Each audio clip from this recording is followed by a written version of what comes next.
ഒരു സാധാരണ ഒരാൾക്ക് ഒരു ഫിറ്റ്നസ് ജേണി എങ്ങനെ തുടങ്ങാൻ പറ്റും? അല്ല ബേസിക് ഒരാൾ ശ്രദ്ധിക്കേണ്ട കുറച്ച് കാര്യങ്ങൾ എന്താ? ഒരു fitness as A life style എന്ന് പറഞ്ഞ് കാണുമ്പോൾ ആൾക്കാർക്ക് തുടങ്ങാൻ പറ്റുന്നത് എന്താണ്?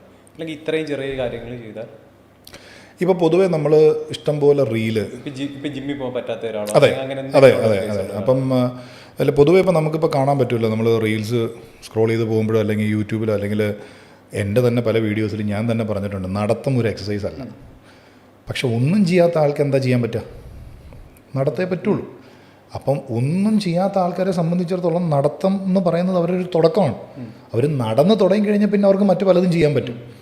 അപ്പോൾ ഒന്നും ചെയ്യാത്ത ആൾക്കാർ അറ്റ്ലീസ്റ്റ് മിനിമം ഈ പറയുന്നത് പോലെ ഒരു ദിവസം ഒരു 20 മിനിറ്റെങ്കിലും നടക്കാൻ ശ്രമിക്കുക ആദ്യം. ആ ഒരു 20 മിനിറ്റ് നടക്കുമ്പോൾ തന്നെ അവർക്ക് പല വ്യത്യാസങ്ങളും കാണാൻ പറ്റും. ഫസ്റ്റ് സ്റ്റെപ്പ് ആ വ്യത്യാസത്തിൽ നിന്ന് അവർക്ക് ശരിക്കും പറഞ്ഞാൽ അടുത്തടുത്ത ഓരോ ഘട്ടത്തിലേക്ക് അവർ പോകും. അപ്പോൾ തുടക്കം എന്ന് പറയുന്നത് ഈ പറയുന്നത് പോലെ ഒരു 20 മിനിറ്റ് രാവിലെയോ അല്ലെങ്കിൽ വൈകുന്നേരമോ സമയം കിട്ടുമ്പോൾ അതിനനുസരിച്ച് നടക്കാന്നുള്ളതാണ്. അങ്ങനെ ഒരു സാധനമുണ്ട്, നമ്മളൊന്ന് തുടങ്ങിയ റിസൾട്ട് കാണുമ്പോൾ പിന്നെ വരും, പിന്നെ അത് തന്നെ വന്നുകൊണ്ടിരിക്കും. അപ്പോൾ അതിനെ ശ്രമിക്കുക എന്നുള്ളതാണ്. അതല്ലാതെ നാളെ തന്നെ പോയി ഏറ്റവും എക്സ്പെൻസീവായിട്ടുള്ള ജിമ്മിൽ പോയി ജോയിൻ ചെയ്ത് നാളെ തന്നെ ഒരു പേഴ്സണൽ ട്രെയിനറെ ഹയർ ചെയ്ത് നാളെ തന്നെ ഞാൻ എല്ലാം കൂടെ ചെയ്യണം, അങ്ങനെ വേണ്ട. അങ്ങനെ ഒരു തുടക്കം ചിന്തിക്കാൻ വേണ്ട. അങ്ങനെ ചിന്തിക്കുമ്പോഴാണ് ഇത് പല തരത്തിലും പല ആൾക്കാർക്കും എല്ലാവർക്കും എക്സ്പെൻസ് താങ്ങാൻ പറ്റില്ല. ഒരു ജിമ്മിൽ ഒരു വർഷത്തെ മെമ്പർഷിപ്പ്, ഇപ്പോൾ ഒരു നല്ലൊരു ജിമ്മിൽ മെമ്പർഷിപ്പ് എടുക്കണമെങ്കിൽ 10-25,000 രൂപ വേണ്ടേ ഒരു വർഷത്തേക്ക്?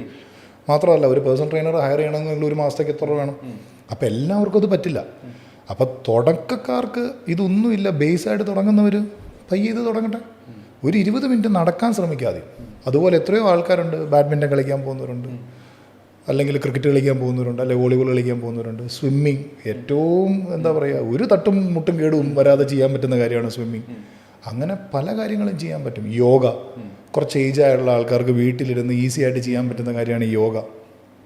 ഇതൊക്കെ സ്റ്റെപ്പാണ്.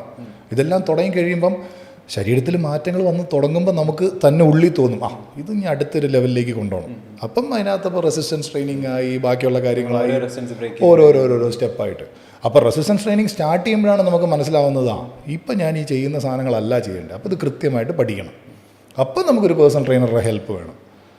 2-3 മാസം ഒരു ജിമ്മിൽ ജോയിൻ ചെയ്ത് ഒരു പേഴ്സണൽ ട്രെയിനറുടെ അടുത്തുനിന്ന് എക്സസൈസുകളുടെ കറക്റ്റായിട്ടുള്ള ഫോമും ടെക്നിക്കും കാര്യങ്ങളെല്ലാം കൃത്യമായിട്ട് മനസ്സിലാക്കിയതിന് ശേഷം പിന്നെ തന്നെ ചെയ്യാം.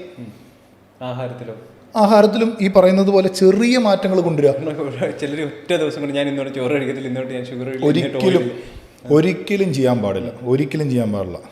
ഞാൻ ചില വീഡിയോസൊക്കെ കാണുമ്പോൾ ശരിക്കും പറഞ്ഞാൽ നമുക്ക് വളരെ സങ്കടം തോന്നും.